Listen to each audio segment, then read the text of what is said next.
Bismillahirrahmanirrahim. Assalamualaikum warahmatullahi wabarakatuh. Alhamdulillahirrabbilalamin. Wassalatu wassalamu ala rasulillah wa ala alihi washabihi wasallam. Asyhadu an la ilaha illallah wahdahu la syarikalah wa asyhadu anna muhammadan abduhu wa rasuluh. Kita berjumpa kembali dalam video sesi pembelajaran akuntansi keuangan lanjutan 2 bersama saya Muhammad Ridwan. Pada video kali ini kita akan membahas sedikit tentang akuntansi kombinasi bisnis. Terkait akuntansi kombinasi bisnis ini, kita akan lebih berfokus kepada metode akuisisi. Baik akuisisi tersebut akuisisi alias pembelian aset ataupun akuisisi saham, yaitu pembelian saham. Jadi sebenarnya terdapat metode yang satu lagi sebelumnya, yaitu pooling interest. Ya, nanti kita lihat, coba bentar. Ya, ada pooling of interest method. Jadi ada dua metode terkait dengan akuntansi untuk kombinasi bisnis, yaitu the purchase method, metode pembelian, dan juga the pooling of interest method, ya, metode kepentingan, ya, metode pembagian kepentingan. Sebagaimana pernah saya singgung sebelumnya pada video sebelumnya terkait dengan kombinasi bisnis ini, hampir lebih dari setengah abad dua metode ini dipakai. Ya. Akan tetapi terdapat perubahan dalam akuntansi terkait kombinasi bisnis ini di belakangan, ya. Terutama pertama kalinya yaitu oleh FASB Amerika, ya. Itu menghilangkan metode pooling of interest pada tahun 2001, sehingga yang tersisa yaitu cuma satu, yaitu purchase method. Nah, pada 2007 FASB juga mengeluarkan standar akuntansi yang revisian yang menggantikan purchase method ini dengan acquisition method. Ya, acquisition method yaitu metode akuisisi yang kita kenal sekarang. Sehingga dianggap metode akuisisi inilah yang diterima untuk saat ini terkait dengan kombinasi bisnis. Jadi ya kita fokus saja dengan metode akuisisi ini karena ini yang relevan untuk kita pelajari di zaman kita sekarang, ya. Baiklah, sebenarnya ini sama, ini bahasa Inggrisnya, ini bahasa Indonesianya, tapi ya supaya mudah kita pakai bahasa Indonesianya saja.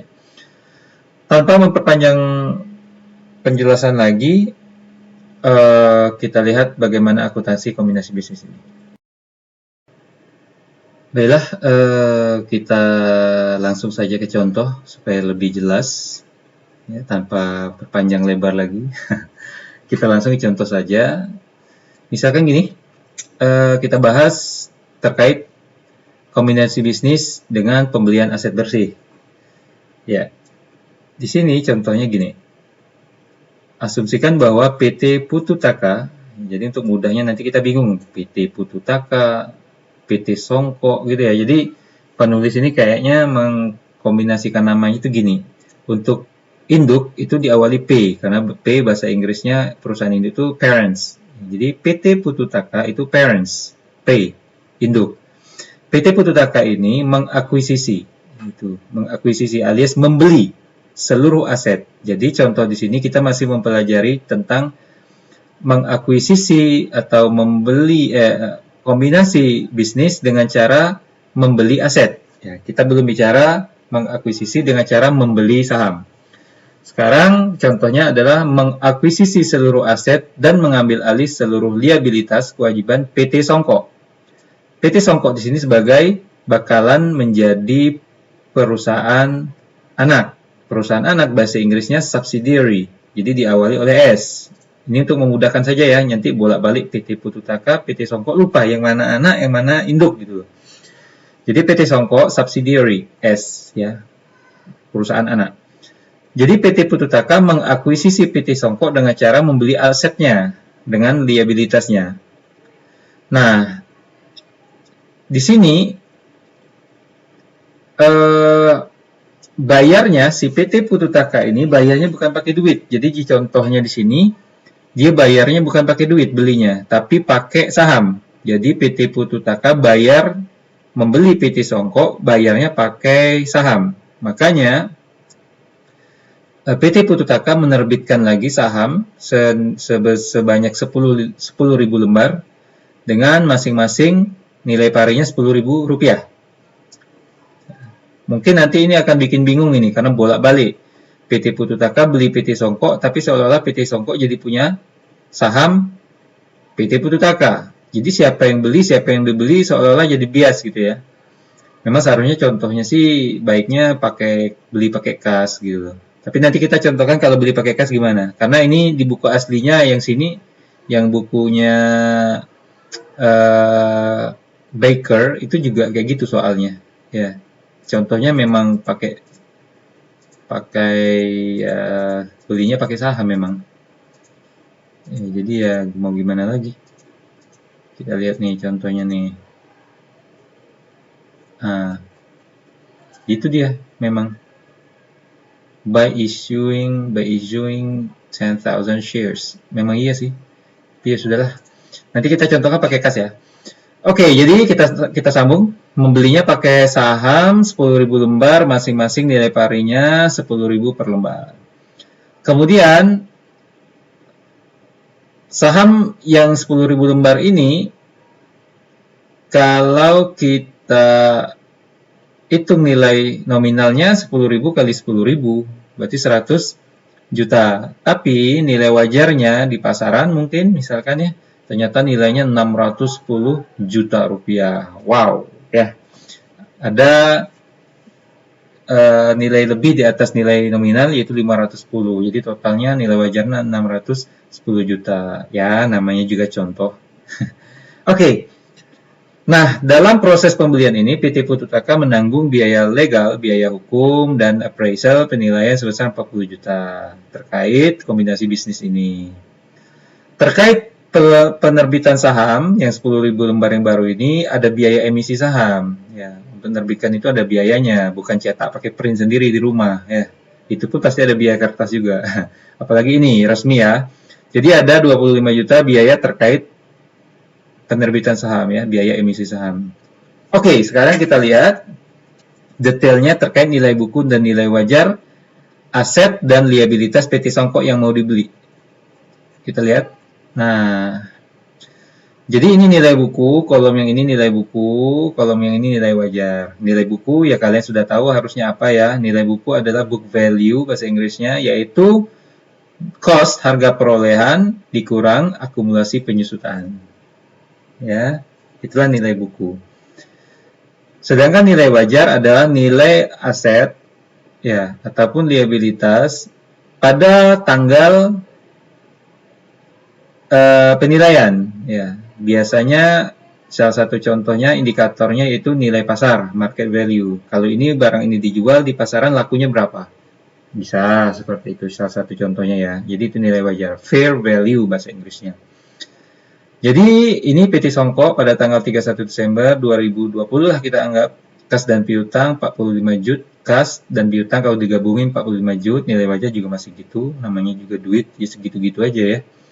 Persediaan nilai buku 65 juta, nilai wajarnya 75 juta. Jadi seolah-olah waktu dia beli 65 juta, terus sekarang pada saat dia mau perusahaan dia mau diakuisisi, persediaan tersebut nilai pasarnya atau nilai wajarnya udah naik.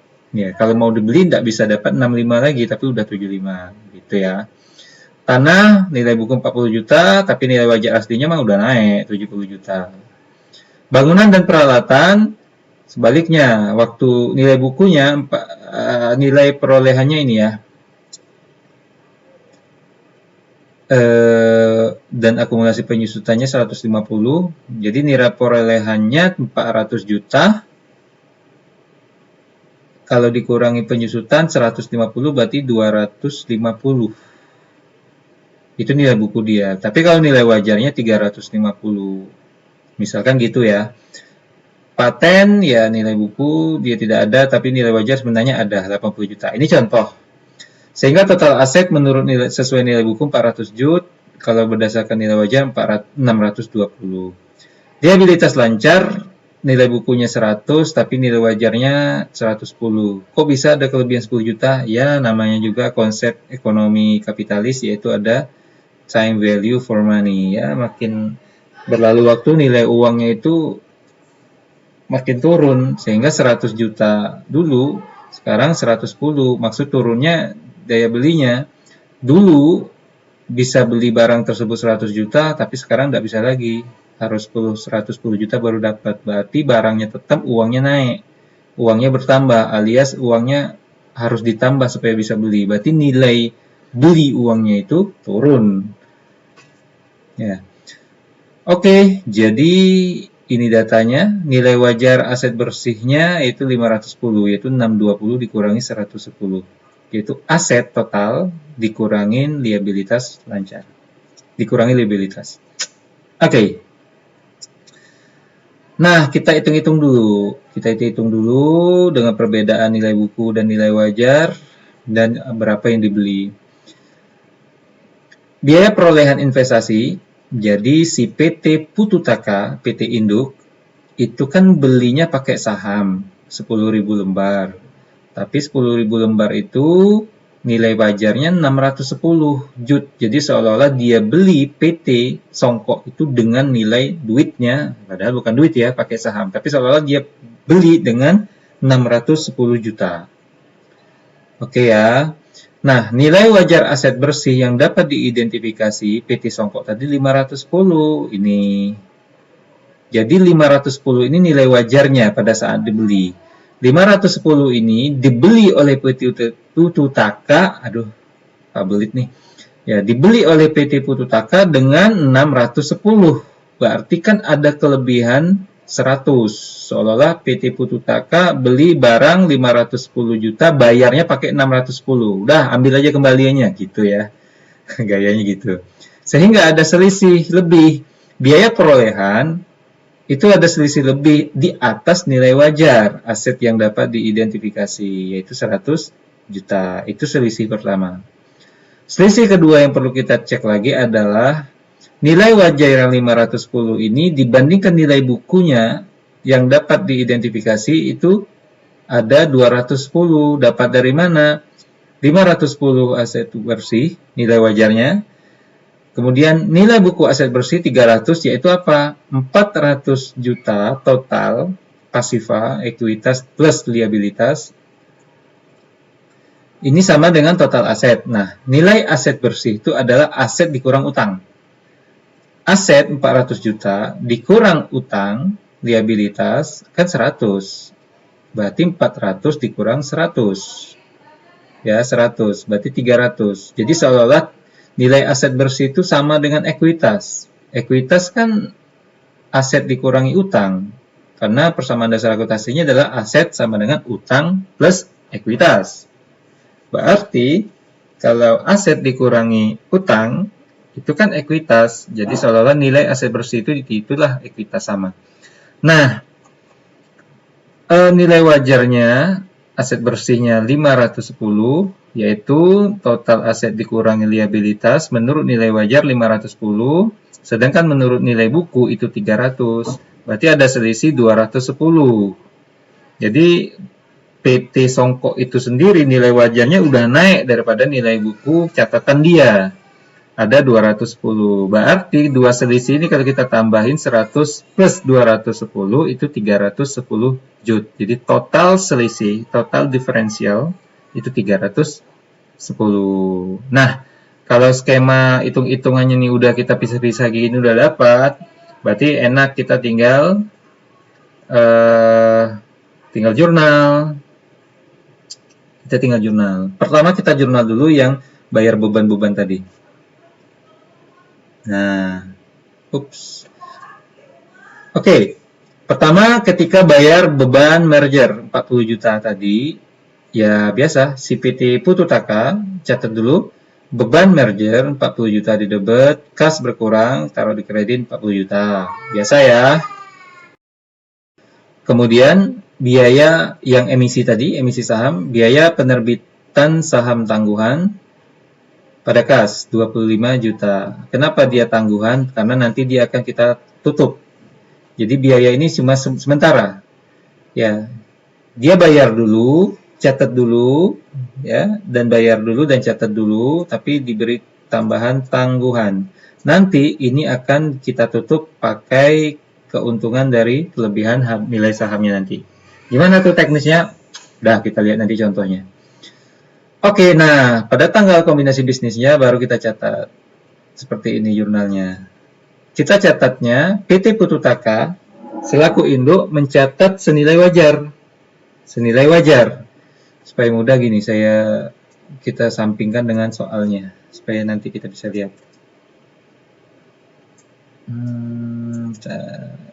Oke, ini dia.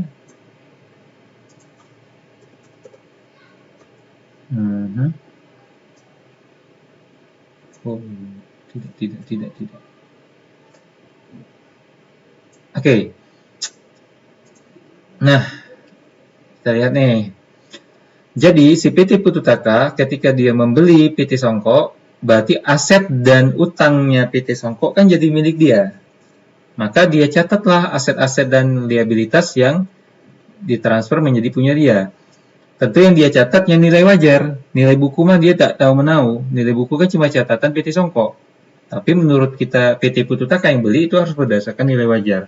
Sehingga pertama kas dan piutang ini ya jadi miliknya PT Putu Taka yang nilai wajar 45 juta. Sehingga masuklah kas dan piutang. Andaikan kas dan piutang ini dirinci ya kas sekian, piutang sekian gitu. Tapi ini kan cuma contoh.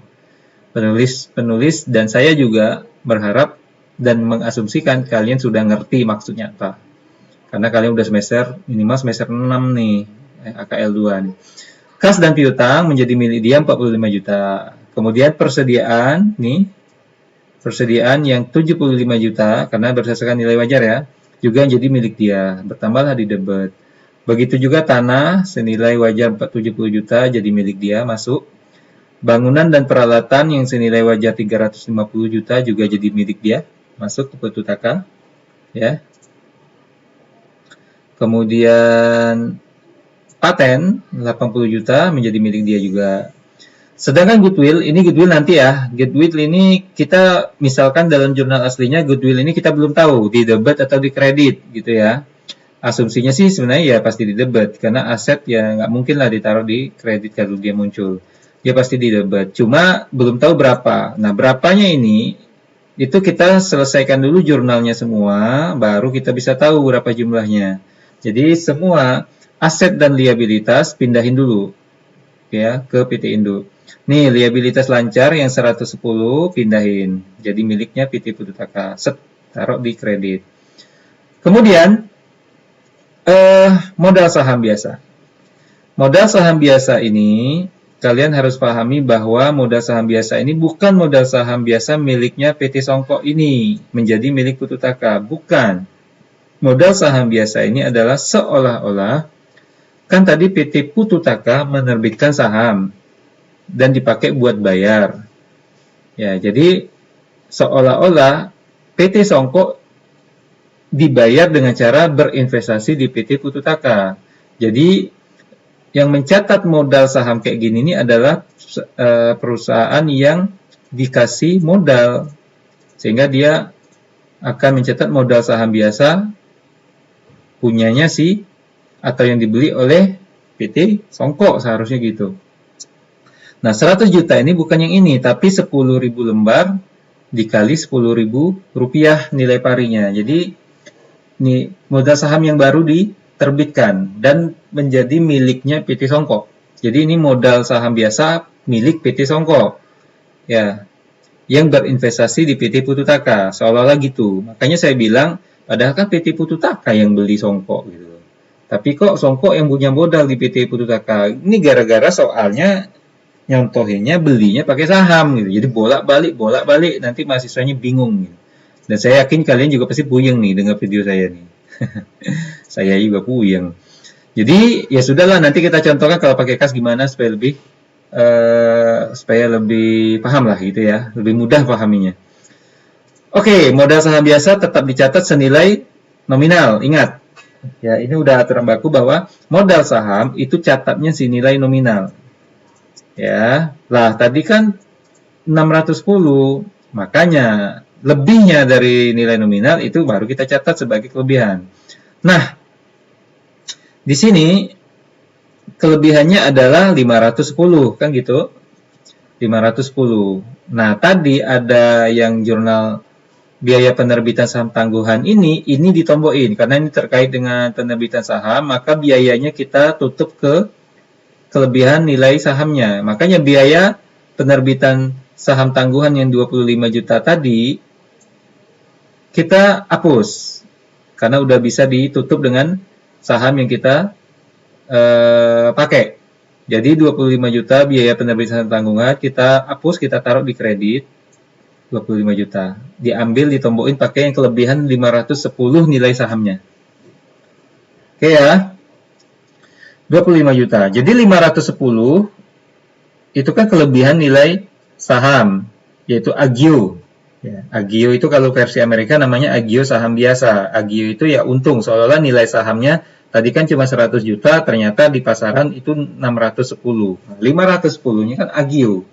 Nah, agionya itu biaya penerbitan saham tangguhannya ditutup pakai agio. Yang 510 dikurangi 25 berarti tinggal 485.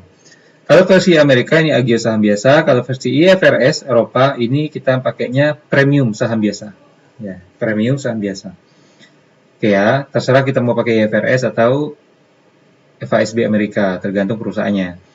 Nah, kalau sudah seperti ini, baru kita bisa buat jumlah goodwill-nya ini berapa. Jadi ini kita jumlahin semua, yang debitnya juga dijumlahin semua kecuali goodwill, dapat. Nah, maka akan diketahuan belum ngimbang, berarti di sini harus dibuat berapa supaya dia bisa ngimbang. Dalam hal ini ya tinggal di ini tambah, ini jumlahin, dikurangin jumlah aset semua. Jumlah yang debit semua, maaf. Maka dapatlah selisihnya 130, maka taruhlah 130 supaya balance. Maka goodwill dalam pembelian kali ini dianggap 130 juta. Oke, itu ya. Itu contohnya. Nah, itu yang dicatat oleh PT Pengakuisisi, PT Pututaka. Nah, bagaimana ayat jurnal oleh PT Songkok yang dibeli? Maka dia nyatatnya gini.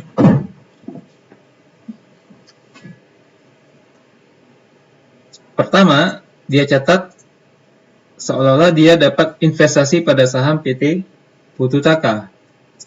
Muncul aset baru bagi dia. Jadi memiliki aset baru, investasi pada saham PT Pututaka. Seolah-olah dia beli saham baru, sahamnya PT Pututaka. Yaitu dia mendapatkan saham PT Pututaka. Jadi dia juga pemodal di PT Pututaka gara-gara PT Pututakanya beli si Songkok pakai saham juga. Bingung kan? Ya udahlah. Terus ya lanjut. Nah, ketika PT Songkok ini punya saham di PT Pututaka, maka bagi PT Songkok itu invest. Gitu ya. Makanya muncul aset baru investasi pada saham PT Pututaka. Dan nilai saham yang mereka invest, si Songkok itu invest, dia 610 juta tadi nilai wajar. Oke, itu pertama. Kemudian, otomatis liabilitas dia saat ini yang 100 juta tadi, yang di sini, nah saya balik lagi sini, ternyata. Nah, ini nih yang nilai buku, dia kan ada nih, utang dia 100 juta, itu berarti menjadi hilang karena sudah diambil alih oleh PT Pututaka. Makanya liabilitasnya didebetkan supaya jadi ditutup. Akumulasi penyusutan juga dikredit, ini 150, tutup juga, taruh di debit 150. Jadi yang di sini hapus. Kas dan piutang kan sudah diambil oleh PT Pututaka, berarti udah hilang juga. Berarti yang di debit-debit kreditkan semua, kas dan piutang. Senilai bukunya ya, menurut catatan PT Songkok sendiri. Persediaan, nih, kreditkan, hapus, tanah, hapus juga, karena sudah bukan milik dia lagi, bukan milik Songkok lagi. Bangunan peralatan, tutup, taruh kredit. Nah, jumlahkan. 610 tambah 100 tambah 150, berarti kan 860. Dikurangin ini semua tadi. Nih, dikurangin ini semua tadi. Dapatlah seimbangnya supaya dia bisa imbang, 310 harus ditambahin di kredit. Nah, kalau sudah di kredit, selisihnya namanya kredit pasti untung. Ya, kalau di kredit berarti untung. Kalau selisihnya harus ditambah di debit berarti rugi. Karena dalam hal ini dia untung, maka di kredit, maka namanya keuntungan penjualan aset bersih. Jadi dia jual seluruh aset dia yang cuma 300, yaitu ini 400 juta dikurangi utang dia, kan 300 nilai aset bersihnya. Nilai aset bersih dia yang 300 ini ternyata berhasil dia jual ke PT Pututaka dengan 610. Sehingga 610 kurangin nilainya yang cuma 300, dia dapat untung 310. Makanya 310 adalah keuntungan penjualan aset bersih. Seolah-olah seperti itu. Oke ya. Nah, kemudian investasi pada saham PT Pututaka ini kan investasi pada PT Songko, sedangkan PT Songko itu sendiri mungkin bisa jadi terdiri dari beberapa pemegang saham. Dan perusahaannya sudah dibeli oleh PT Pututaka. Berarti PT Songko-nya hilang. Ya, dibeli oleh PT Pututaka, dibeli pakai saham. Maka sahamnya dibagi-bagi ke pemiliknya. Ditutup. Karena udah ditutup, ya sudah, masing-masing saham balikkan semua ke pemiliknya. Maka investasi pada PT Pututaka ini akan ditutup. Ya, ditutup kepada pemilik masing-masing. Caranya apa? Berarti yang ini, sisa yang ini, berarti ditutup juga. Ini kan udah ditutup semua nih tadi. Ini udah tutup. Utang udah ditutup. Sisanya tinggal tutup yang ini. Maka kita tutup semua. Ya, maka investasi pada saham PT Pututaka 610 kita kreditkan, kita tutup. Set. Ya, tutup. Kemudian modal saham biasa yang 100 tutup, taruh di debit. Karena ini kan kredit nih, kayak ekuitas. Kita tutup, taruh di debit. Agio saham tutup. Saldo laba nih, saldo laba kalau dulu sekarang saldo laba namanya. Kalau yang kalian kenal tuh nama lainnya laba ditahan. Retained earnings ya.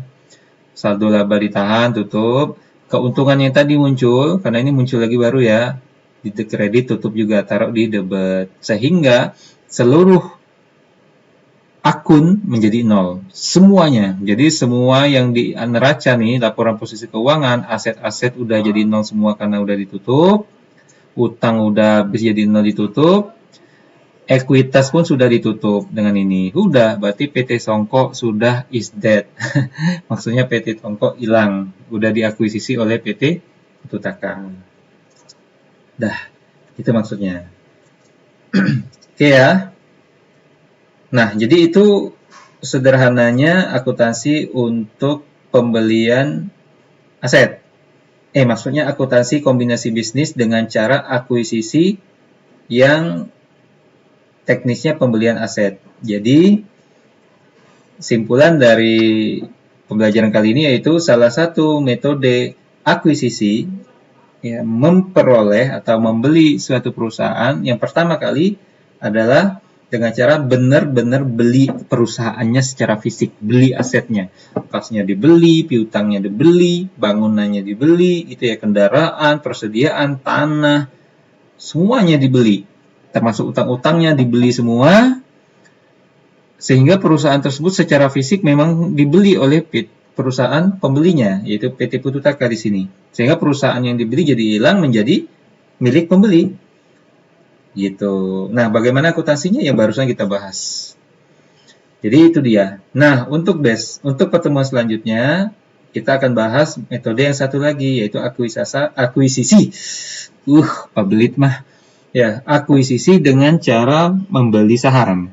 Jadi ternyata bisa juga kita memperoleh atau mengakuisisi suatu perusahaan itu tidak mesti beli asetnya semua, nggak mesti. Cukup beli satu barangnya saja, yaitu saham. Nah, bagaimana itu? Metodenya beda lagi. Nah, sekarang sudah saya janjiin tadi, mungkin kalian bingung ini kalau belinya pakai saham. Sekarang kita contohkan soalnya kalau belinya pakai kas. Ya. Supaya mudah. Kalau belinya pakai kas gini. PT Pututaka pertama ya belinya bayar beban merger ini biasa. Ya. Anggaplah ini tidak ada biaya penerbitan saham karena apa? Dia tidak terbitin saham baru untuk bayarnya. Dia belinya pakai kas. Oke, berarti kalau dia pakai kas, berarti jurnalnya gini nih. Jurnalnya gini. Aduh. Ini tambahan aja ya untuk memudahkan pemahaman. Berarti jurnal gini. Misalkan nih si PT Pututaka, dia akan menjual gini, kas dan piutang itu tadi 45 juta. Oke. Maaf. Kas dan piutang 45 juta, biasa persediaan, jadi dia ambil semua aset yang sudah dia beli. Ya. 75 juta tanah 70 juta bangunan dan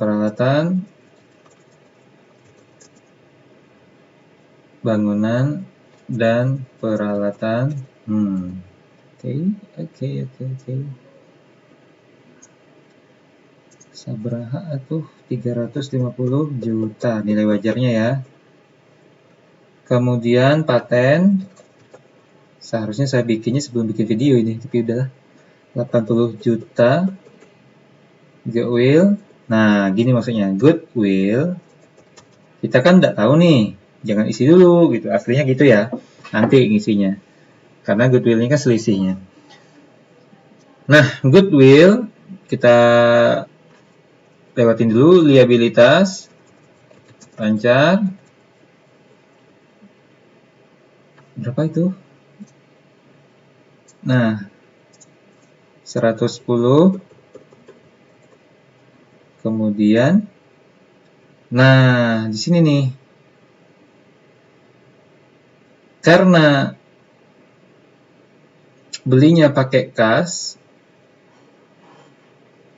maka kas berkurang. Ya, kas berkurang. Misalkan kasnya dia beli pakai kasnya kan tadi dia beli 610 juta kan. Misalkan dia belinya pakai uang kas, bukan pakai saham, tapi pakai uang kas 610 juta. Berarti ya kas berkurang 610 juta. Gitu. Berarti ini kita tambahin. Berarti ini 720. Dikurangin ini tidak akan sampai nih pasti. Makanya ini paling cuma, ini udah 300, ini 400-an. 430, 500, 575, 6. Ya udah pokoknya gini aja. Goodwill-nya sama dengan, ya kok saya jadi ngitung gini ya. Sum ini jumlahin, berarti ya udahlah, sabar aja lah. Dikurang sum nih.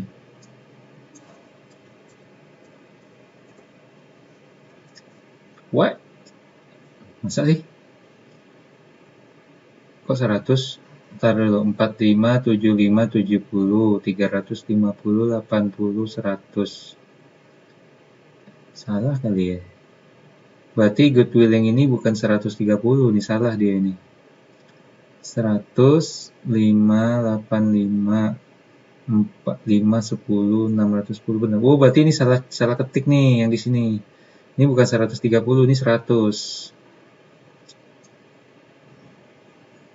Nah, itu kan perbedaan 100 juta merupakan selisih antara total goodwill 60 dengan nilai wajar catat sebagai goodwill. Nah, 100 juta yang benar. Ini salah ketik ya, berarti ya 130 ini bukan nih, ini 100 juta. Oke, berarti gini.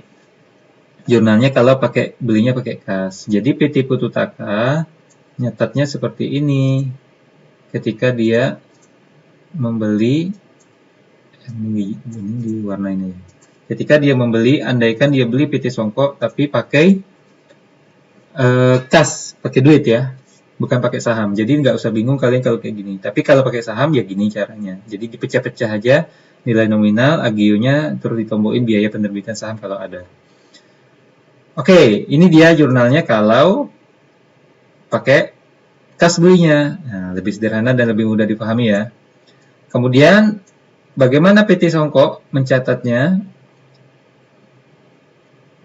PT Songkok mencatatnya, andaikan ketika dibelinya pakai kas, dia dibeli pakai kas, berarti jurnalnya gini, investasi pada saham PT Putu Taka ini tidak akan muncul, karena ini bukan saham, tapi dia menerima kas. Nah, kas. Berapa kas yang dia terima? 610. Gitu. Berarti yang lain-lain ya udah dihapus semua, liability, ya, liabilitas, hapus 100 juta. Hapus itu maksudnya tutup ya. Karena kan sudah dibeli sama PT Putu Taka ya dia tutup. Akumulasi penyusutan tutup berapa tuh? 150 juta. Oke. Terus kas dan piutang dia juga, kas dan piutang tutup seberapa tuh? 45 juta. Nah, persediaan tutup karena udah dibeli orang, bukan punya dia lagi, 65 juta. Terus tanah tutup juga karena udah diambil orang. Kok bahasanya diambil orang gitu ya, sedih. Ya, bangunan dan peral berapa tuh? 400 juta. Nah, keuntungan penjualan aset itu ya sama ya pokoknya. Samakan dengan yang di sini. Samakan dengan di sini ya. Ini supaya mudah dia bikinnya. 310 juta. Nah, bagi si Songko, dia nyata jurnalnya kayak gini. Kas yang dia terima, terus yang lain-lain sudah dibeli ini ya tutup semua, aset dan liabilitasnya tutup sama akumulasinya sekalian. Kas dia terima 610, tutup yang lain-lain, ada selisih, berarti itu keuntungannya, penjualan aset. Gitu. Oke ya, dan jurnal selanjutnya, yaitu kas yang ini 610 ya bagi-bagi ke pemilik PT Songkok yang PT Songkoknya, karena PT Songkoknya udah mau ditutup nih, karena udah dibeli oleh PT Putu Taka. Ya, maka ditutup semua, modal saham yang ada dan semuanya dibagi-bagi sesuai dengan proporsional masing-masing. Karena udah dibeli pakai kas ya udah. Berarti kas yang 610 ini mau dibagi-bagi nih. Mau dibagi-bagi. Itu ya. Berarti pasti kalau dibagi-bagi habis dong, berarti taruh di kredit. Tuh, 2, 3, 4. Berarti sini kas. Kas mau dibagi-bagi, berarti tutup kasnya. Karena habis. Maka tutup yang lain, sama seperti yang di sini. Modal saham biasa, modal saham. Tutup 100 juta. Wih, 100 juta. Kemudian agio saham. Tutup berapa itu? 50 juta. Saldo laba ditahan. Saldo laba atau laba ditahan kalau kalian nggak biasa gitu ya, 150 juta. Keuntungan yang tadi penjual S310 kan juga mau dibagi nih, ya udah tutup semua. Pokoknya jadi di buku besar masing-masing yang berisi tinggal ini, masih ada saldonya tinggal ini, maka ini ditutup semua gitu. Maka ini pasti sesuai, kita gini aja supaya mudahnya. Kita coba buktikan. Sum ini sampai sini. Tuh, 610. Jadi yang ini tutup semua sesuai dengan kas yang mereka dapatkan dari pembelian. Ya berarti kalau bagi sisi dia dari penjualannya. Udah, kasnya udah ditutup, dibagi berdasarkan saham masing-masing pemegang saham. Jadi ini kalau dibelinya pakai kas, seperti inilah dia bentuknya, ya. Oke, saya harap dengan dua kondisi ini, dengan dua asumsi ini, kalian bisa ngerti. Kalau dibeli pakai kas ya kayak gini, sederhana. Ini yang paling enak ya. Kalau belinya ternyata contoh di sini di buku dia belinya pakai saham ya kayak gini, sebagaimana yang sudah kita bahas. Jadi dua-duanya kalian dapat. Baiklah, saya rasa demikian untuk video kali ini. Pembelian atau kombinasi bisnis dengan cara membeli perusahaan lain, dan teknisnya adalah yang dibeli adalah asetnya. Akuisisi yaitu yang dibeli asetnya. Mudah-mudahan video yang sederhana ini, walaupun masih banyak kekurangan, ya paling tidak mudah-mudahan bisa memberi kalian manfaat untuk memahaminya. Kalau kurang paham atau belum paham, baca lagi ya bahan PDF-nya. Baca sendiri dan belajar sendiri. Ya, begitulah risiko belajar online di masa pandemi. Ya, baiklah. Untuk video berikutnya insya Allah kita akan bahas akuisisi perusahaan dengan cara pembelian saham. Wassalamualaikum warahmatullahi wabarakatuh. Subhanakallahumma bihamdika asyhadu an la ilaha illa anta astaghfiruka wa atubu ilaik. Assalamualaikum warahmatullahi wabarakatuh.